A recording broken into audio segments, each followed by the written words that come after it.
When I first started tracking the KPIs for my law practice, it wasn't just about keeping an eye on my net worth, though that's definitely important. It was about understanding the things that really drive my business forward. In today's video, I'm going to show you how I track law practice KPIs that go beyond just money and help me make smarter decisions for long-term growth. Stick around, because I'll also be revealing the one key metric I track that most lawyers forget about, but can make or break your success. Now, the first metric I focus on is client acquisition cost, CAC. This is exactly what it sounds like, how much it costs to bring in a new client. You may think, hey, that's just basic marketing stuff. But here's the thing, most law firms don't track this number accurately. I know from personal experience that one mistake many law firms make is not factoring in all the costs, like marketing, sales team efforts, and even the time you spend following up with leads.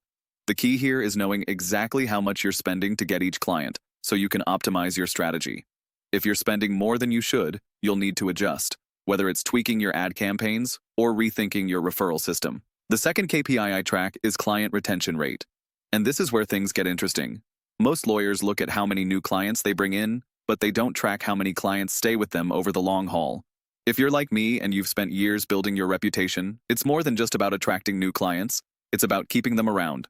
High retention means clients trust you, and that trust leads to more referrals, better reviews, and even more lucrative cases. To track this, I take a simple approach. Divide the number of clients who've come back for repeat services by the total number of clients.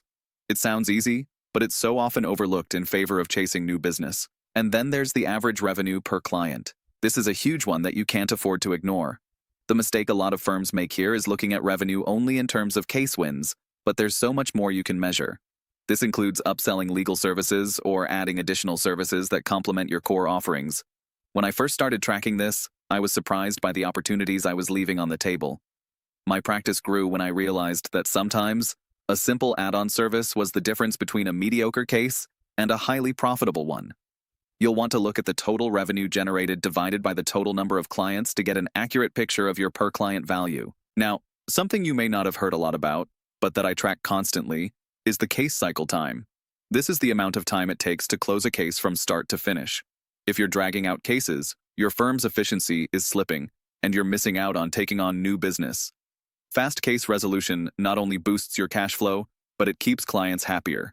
And happy clients, as you probably know, lead to more referrals and positive reviews. I look at how long it takes from the initial consultation to case resolution, aiming to improve that number every quarter. Here's a big one I want you to remember: the conversion rate for leads to clients. This metric is often ignored, but it's absolutely critical. I've seen firms spend thousands on marketing without looking at how well they convert leads into paying clients. The fact is, no matter how much you invest in advertising, if you don't close the deal, it's all a waste. Tracking how many of those leads actually become clients can give you a powerful insight into where your sales process needs improvement. At this point, you might be thinking, why are you sharing all this? Isn't this the kind of thing other videos sell with affiliate links? Here's the thing. I'm not incentivized by affiliate commissions. This is real, actionable advice that's worked for me and countless others in the legal field. If you're serious about tracking your law practice KPIs, don't just follow the crowd. Track the right metrics, adjust where necessary, and you'll see measurable improvements. Finally, I want to touch on a less obvious but critical metric: employee satisfaction. You may not think of this as a KPI, but trust me, it's one of the most important ones. Happy employees lead to happy clients, and happy clients lead to more business. It's all interconnected. I track employee satisfaction through regular surveys, and I pay attention to how engaged my staff is with the firm's growth and culture. It's a metric that doesn't get enough attention, but once I started focusing on it, everything else started to fall into place. If you found any of this helpful and want to learn more about tracking KPIs and improving your law practice, hit subscribe. I'm here to offer value without any hidden affiliate links or commissions, just pure knowledge. Keep tracking those KPIs, and I'll catch you in the next one.